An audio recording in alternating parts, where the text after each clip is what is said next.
Welcome to the Better Together podcast, where we look for ways we can work together to advance the gospel of Jesus Christ. Today, we have with us Pastor Faron Thebeau and another pastor there at the Mosaic Church, Josh Chapman.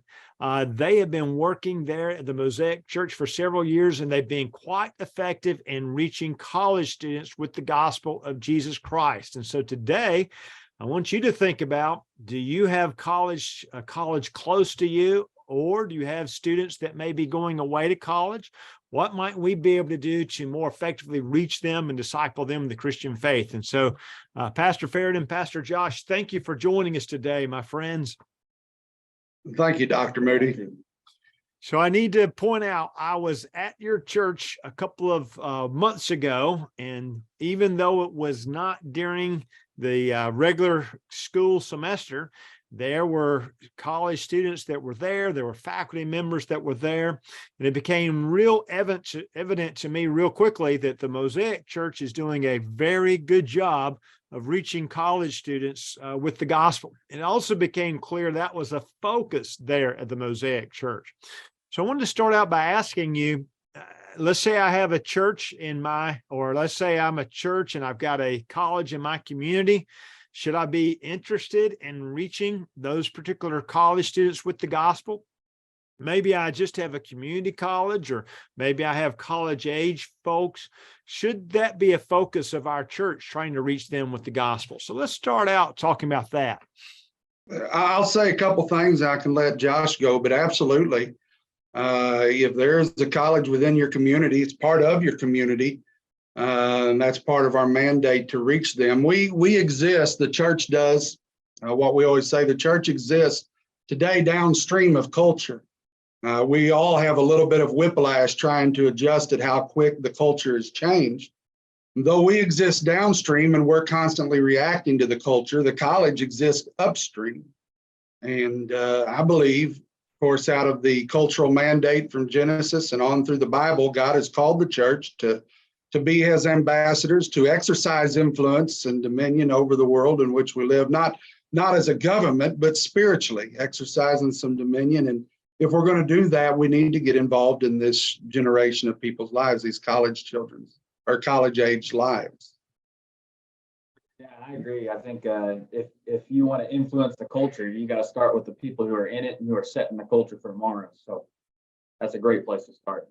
So really what both of you are saying is, we complain about what's happened in the culture. You used the phrase experiencing whiplash, Pastor Faron. And so we want to actually, if we want to have an impact on that, we're reaching the people that are on the front lines of that culture, right? And I think I've also heard both of you mention before that college students are really, as a group, an unreached group that really needs the gospel if we're taking the gospel to everyone. Yeah, absolutely. You look at the demographics across the United States, and we have minorities, but we have a lot of churches focused on those minorities. You have African-American churches, Hispanic churches. We've made inroads in all of those areas. We need to combine them and get them mixing together. But we don't really have churches that are focused on reaching this age of college. We have parachurch ministries. There are campus ministries, Baptist student unions and Crew and others that are focused on that. But as far as the church itself, it's almost a point in the generation we've kind of written them off. We're happy if they show up, but they're not going to contribute financially in large degree, or at least we don't think so.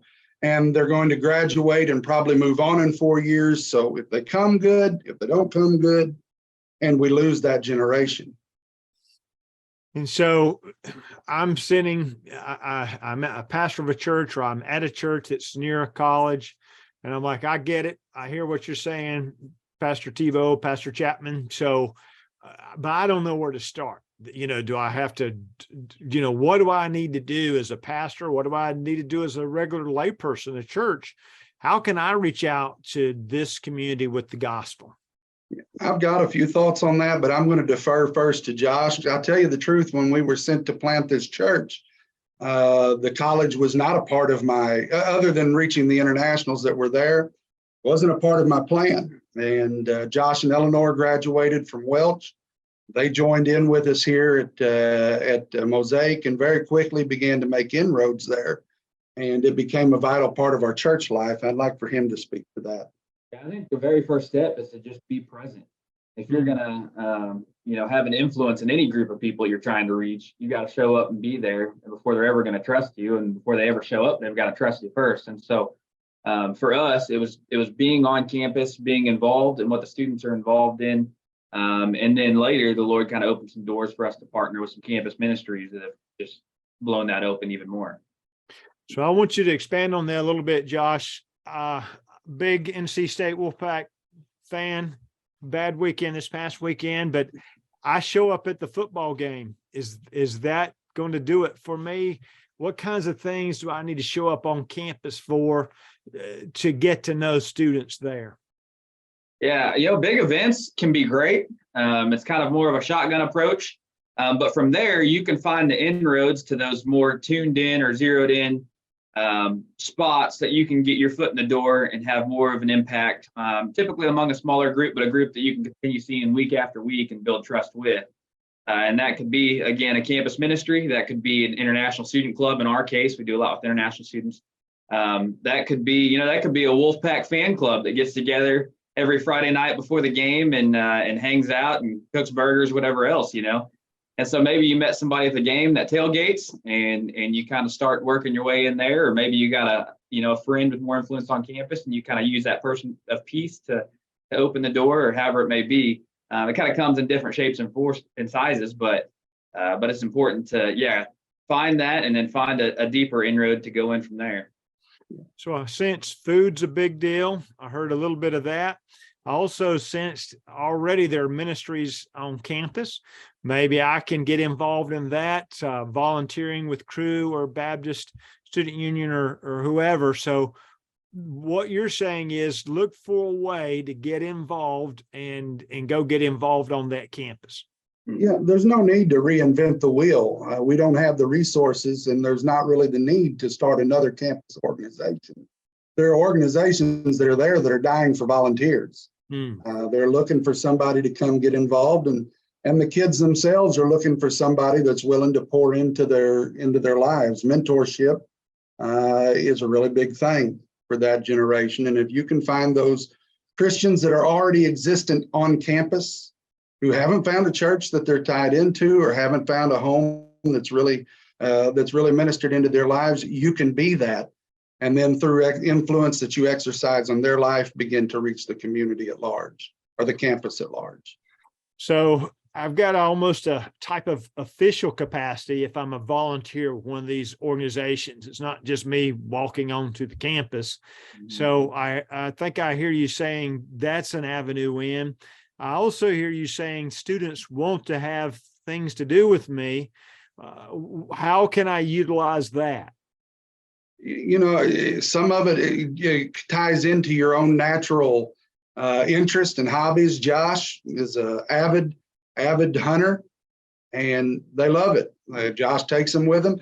It probably slows down his hunting, probably limits the amount of meat he brings in, but they get to go out with him, and that time that they're out there in the woods is time that they have to talk. They're not going anywhere. There's no other media playing at the moment.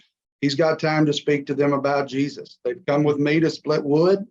They've helped me build a swing set in my backyard.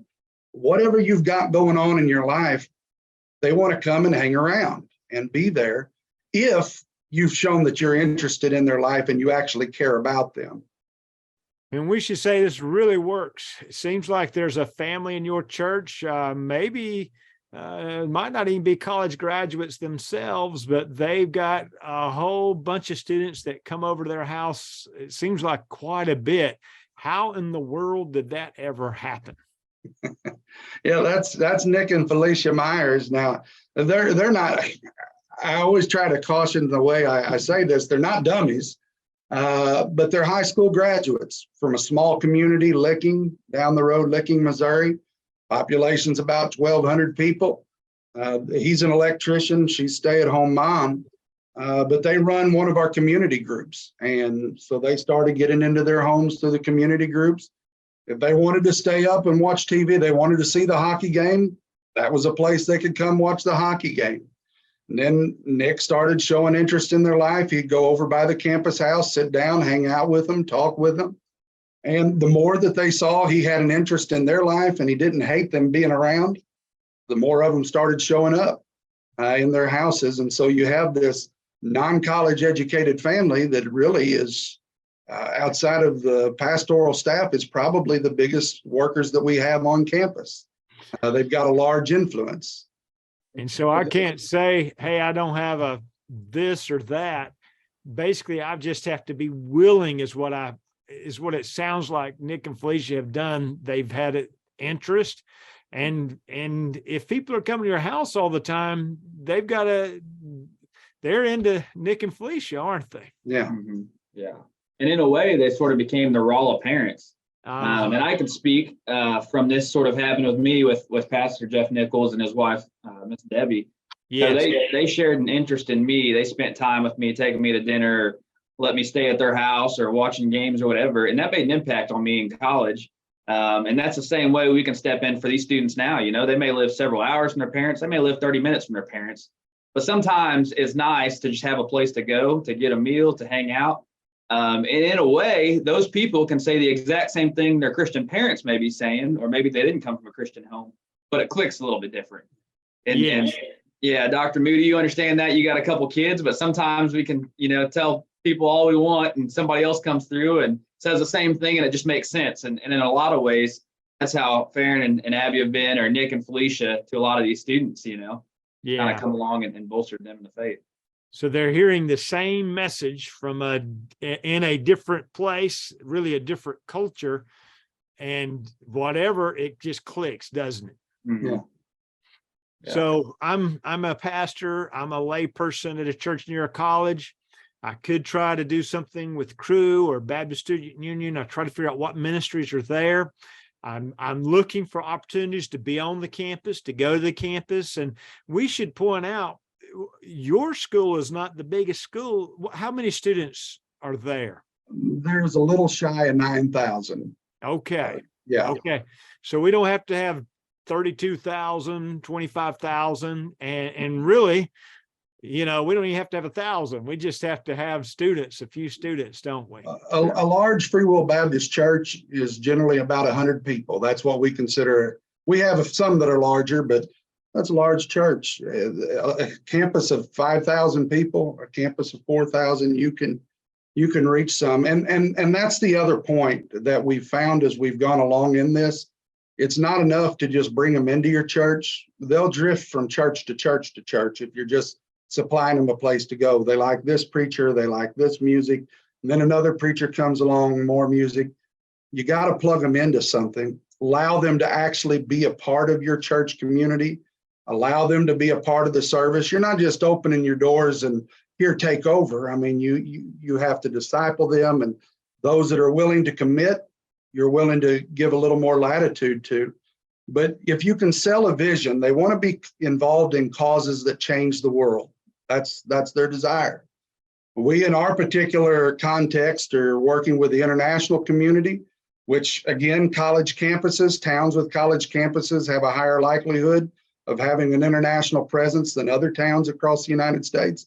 And so as you begin to work and become hospitable and share the gospel with those from around the world and sell that vision into those college-age children, or say children, they're grown adults, you sell that vision into them, they begin to link in, and there are things that are taking place in our ministry, again, we did not plan on. We've got a group of young adults who are making plans of going out and being tent maker missionaries. They're training here, they're working with us, they're going to college here, but they plan on being tied to Mosaic, and they want to go out and do these things around the world. They carry skills with them. At this school is an engineering school. They have skills that are employable around the world. They can work remotely. And so they're here because we're working with the internationals. We allow them to do that through us.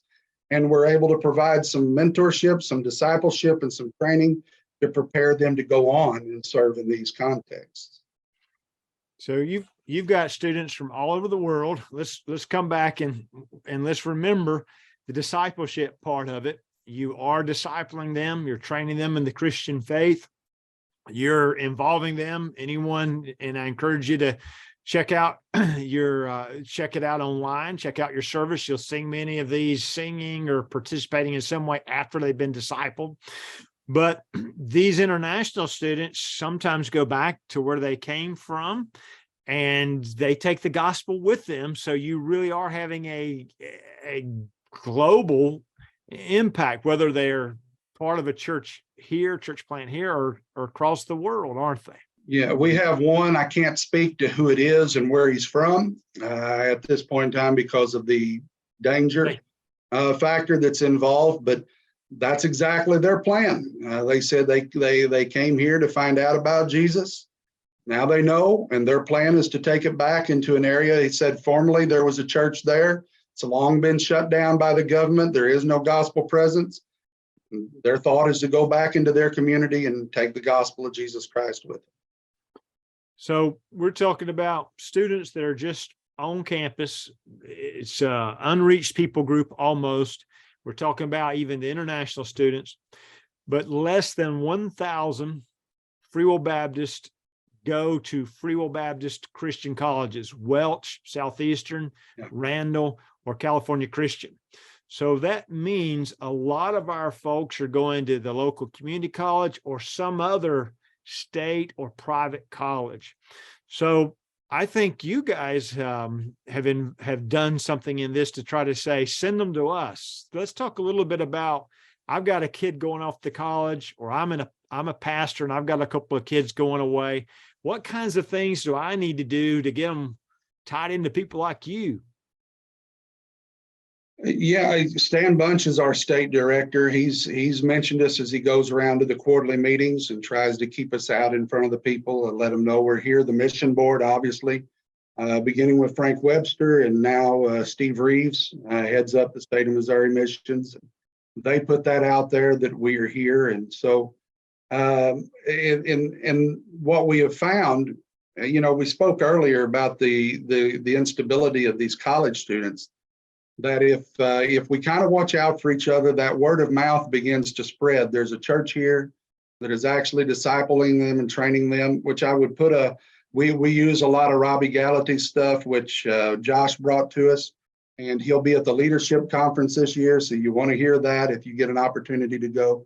But the word of mouth begins to spread. The parents appreciate it much, and they begin to look to send their kids to where you're at. And so, yes, the state leadership was behind us in trying to put the word out a little bit. Different churches talking to us. Some come here. Sometimes we meet with them and the kids have no interest and they go on. But kind of the Ecclesiastes, throw your bread on the water, find it after many days. And if I'm a student, I want to think about, hey, where's there a church? What I even want to factor that into my college selection. I encourage our parents and our pastors, make contact. You know where churches are located. Make contact with the church and ask the pastor, ask folks like Josh to go visit and make contact, and also encourage your kids to go to a church like you've got at Mosaic, where they're going to be discipled in the Christian faith and can also help reach people on that campus. That'd be a good thing, wouldn't it? Absolutely. Yeah. Well, anything else you guys want to share with us about reaching this really untapped group, if you will, before we close off today? Yeah, there's a lot that could be said about this. And thankfully we have the privilege to speak a little bit more on it at the leadership conference and short breakout session. But I will say a couple of things to kind of sum up what we've talked about and what we've done and experienced ourselves is, if you have a mission that is beyond just your own body itself, and it seems world changing to a young person, they want to get involved with that. They want to be a part of something impactful. But then two, create a community. I don't know how many students we've had come, and some of them have been a part of other churches, some of them never been a part of church, they come to college at all. But they say, one of the main things they say here is they're like, we feel like we found a community that we're a part of. And whether that's we're helping them get plugged in and serve in our body, if we're discipling them or taking them under our wing or whatever, that's important. And a small aspect of that is having a pastor that's approachable. And Pastor Faron, he's almost 50 years old. He probably hates when I say that right now, but almost 50 years old. But these students It's true, can walk. Josh. It's true. These students can walk right up to him and, cut up with a joke or feel like they can ask him a question or meet him one-on-one throughout the week. And that's important. He's approachable. And so as a pastor, if nothing else, you may not have time to get on campus and be involved in these things. But if you have a student show up to your church, just be approachable and provide them with an opportunity to get involved and tell them how important their influence can be. And if they know that you care and they hear that you care, they see that you care, then it's going to make all the world a difference in their life. And that student, like some of them we've got now, could go out and change the world with the gospel. They could be going and starting other churches as a layperson, potentially. They could have a position of influence in their company or in a local or state or national government in some shape or form, and could do a lot. And it could all start just with a simple spark of you taking an interest and a care in their life. And so I really urge whoever's listening to this to not miss out on the impact they can have in a young person who may feel lonely and out there like they're on their own. But if you just take them under your wing, it can make the world of difference in their life. Amen. Good job. Well, good job. And you guys have given us, I think, some next steps. So one thing you mentioned, go to Leadership Conference. You're going to see Robbie Gallaty there Monday night and Tuesday night. And yes, that will be live streamed. So people can check that out at the NAFWB Facebook site or nafwb.org, the website. You guys are going to have a workshop, which people can hear that later if they're unable to attend the Leadership Conference. You also mentioned or alluded to the D groups that Robbie talks about from time to time. So he's got some good resources out there to check that out. And then look at some of these ministries that are already working with campuses and look at, be very strategic about where your kids go to school. We do encourage kids to go to our Free Will Baptist colleges to do that and think about ministry, but we know a lot are not. Get involved in the church wherever you may be. You guys have given us a whole lot to work on. I'm just going to say, this is some good information that can help us all. Well, we appreciate the time, Dr. Moody, and we appreciate all the help and kindness you've extended to us. And anyone and everyone can reach out to us. We can tell them a whole lot more of what not to do than we can do what to do, but hopefully we can be an encouragement in that. Yeah. And sometimes we've just got to try, but Yeah. it is a good idea to make contact with you guys, make contact with Ed Good and Tyler Penn. Yes. And we should mention, we've got, you guys are doing the College Towns group that with Know Your Community. So there's a lot of like-minded and people doing the same kind of things, working together and trying to make some progress to reach this unreached group that really needs the gospel of Christ. And so I thank you guys for what you're doing, not just there in Rolla, but what you're doing for Free Will Baptists everywhere, and really for all Christians who are interested in trying to get the gospel to this group of people. Thank you for what you're doing. Appreciate it, Dr. Moody. Y'all have a good day. Thank you, sir. And we appreciate you guys for listening to us today. We encourage you to take this podcast, share it with someone that might benefit. Remember, every little thing we do counts. It all matters. And we truly are better when we work together for the gospel of Christ. We're better together.